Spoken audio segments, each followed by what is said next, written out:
In the final chapter of his final book, Where Do We Go From Here, Chaos or Community?, the Reverend Dr. Martin Luther King Jr. wrote the following.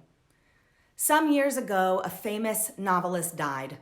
Among his papers was found a list of suggested plots for future stories, the most prominently scored being this one. A widely separated family inherits a house in which they have to live together. This is the great new problem for mankind.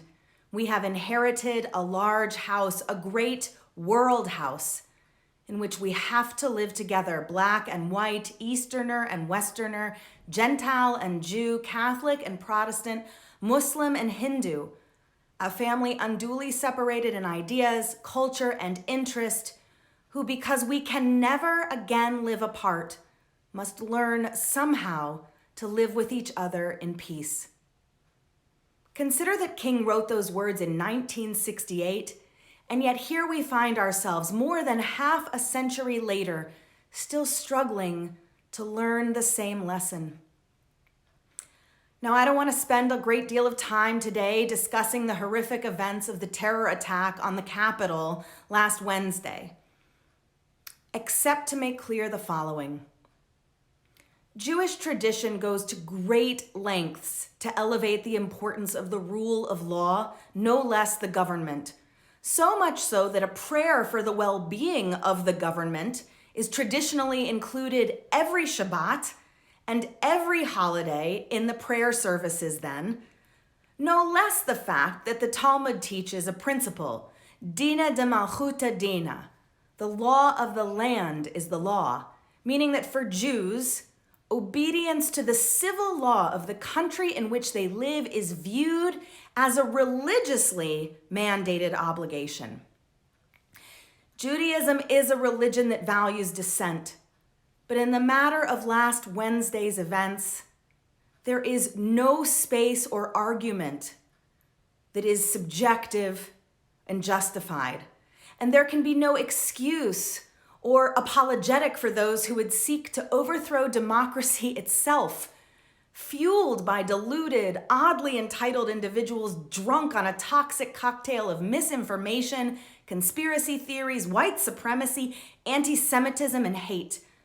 I pray that everyone responsible for the attack, including the inciters, the organizers, the funders, and the thugs who stormed the Capitol themselves, be afforded the full opportunity to take responsibility for their actions, including suffering the consequences, by being brought to fair and equal justice swiftly, full stop. But let me say the following clearly. Just because a person voted for the current president or identifies as a Republican or conservative does not make them complicit in last Wednesday's events. That sort of reductive, one-size-fits-all thinking is dangerous. When we feel comfortable lumping tens of millions of Americans into one singular category, simplifying and flattening them into one self-same label just so we can write them off, we shouldn't then have to ask the question, how have we gotten here? There is not a singular side that can claim innocence on this matter. It does not matter what side, if any, you find yourself on. We cannot exist in the same house if we are willing to throw out half of the others who share it with us. To do this will guarantee that surely, as Dr. King wrote later in that same last chapter, we will perish together as fools. There is, of course, so much work to be done within the ranks of our government to reestablish some sort of commonality and spirit of collaboration. But for those of us who do not hold elected office, what is the work that we, the average people, can do to elevate our spirit of sharing this large house together? My teacher, Rabbi Erwin Kula, suggests the following. If we don't want war, we will need to find an incredible mix of courage and grace. We will need to internalize that while some are guilty, all are responsible. Perhaps we might start with a deeper understanding of our freedom and what it means. As Americans, freedom is our inalienable right. But from the Jewish framework, freedom is a gift with strings attached. Because for one to be free, one must also be personally accountable.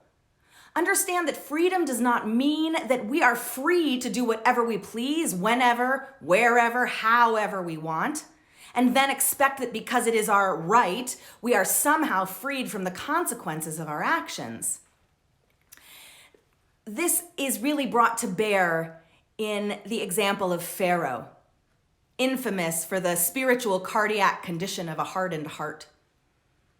A close look at the text reveals that for the first 5 plagues, Pharaoh hardens his own heart, presumably meaning he chooses the condition for himself. But once the 6th plague begins, the text shifts and notes that instead of Pharaoh hardening his own heart, God hardens it for him instead. We might ask how it's fair then that Pharaoh be punished if he isn't the one responsible for his own cruelty at that point. Many commentators point here to an important truth of human behavior, that when a person continues to behave in the same negative way, eventually that behavior becomes the only one they are capable of making. Pharaoh became so conditioned to hate and cruelty that eventually there was no choice but to continue to hate and be cruel.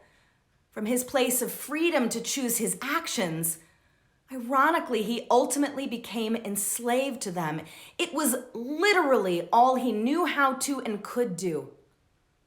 20th century philosopher and psychologist Erich Fromm puts it this way: the more a person's heart hardens, the less freedom they have to change, the more determined already by previous action. But there comes a point of no return when a person's heart has become so hardened and so deadened that they have lost the possibility of freedom.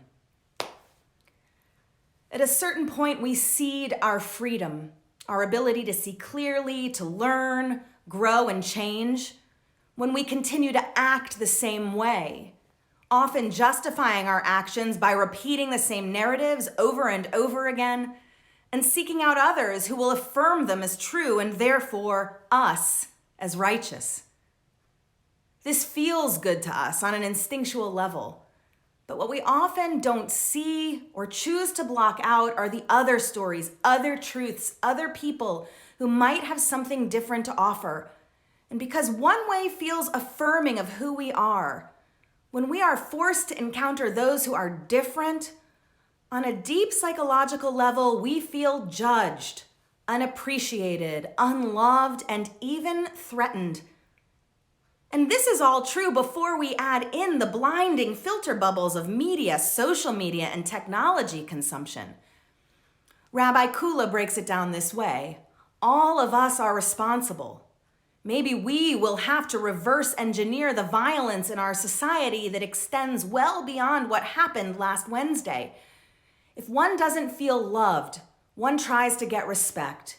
If one doesn't feel respected, one resorts to instilling fear. If one can't get feared, one resorts to violence. Violence is at the end of a process.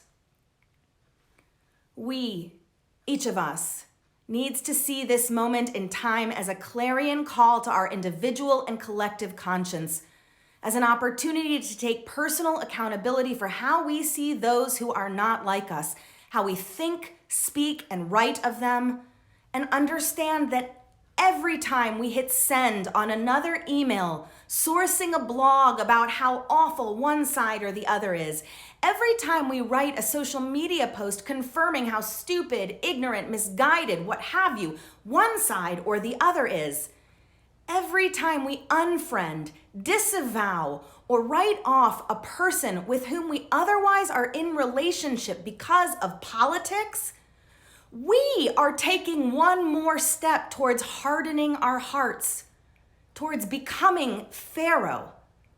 And at a certain point, I hate to say it, it will be too late to turn back. We cannot place the blame for the state of our country solely on politicians and the media.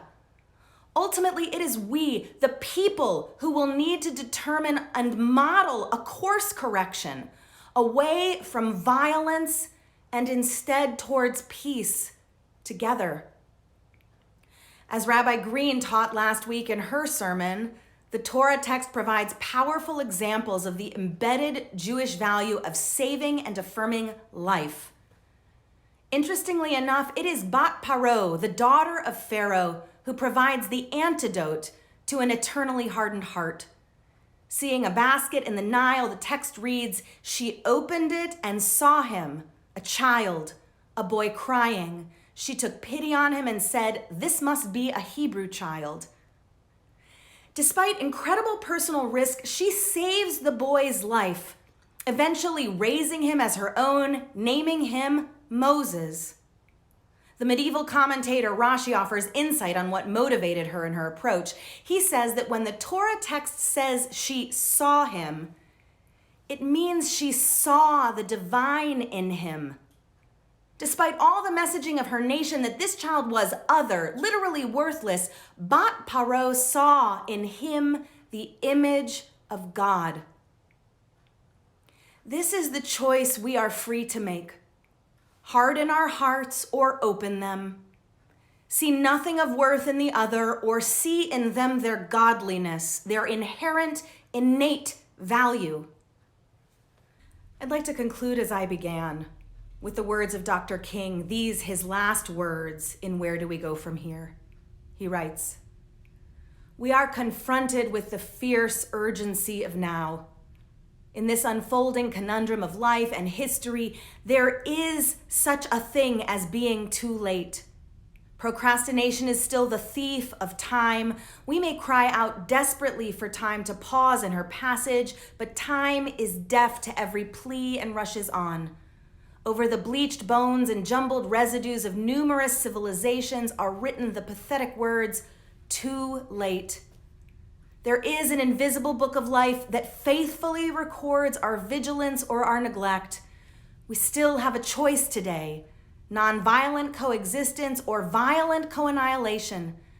This may well be mankind's last chance to choose between chaos and community.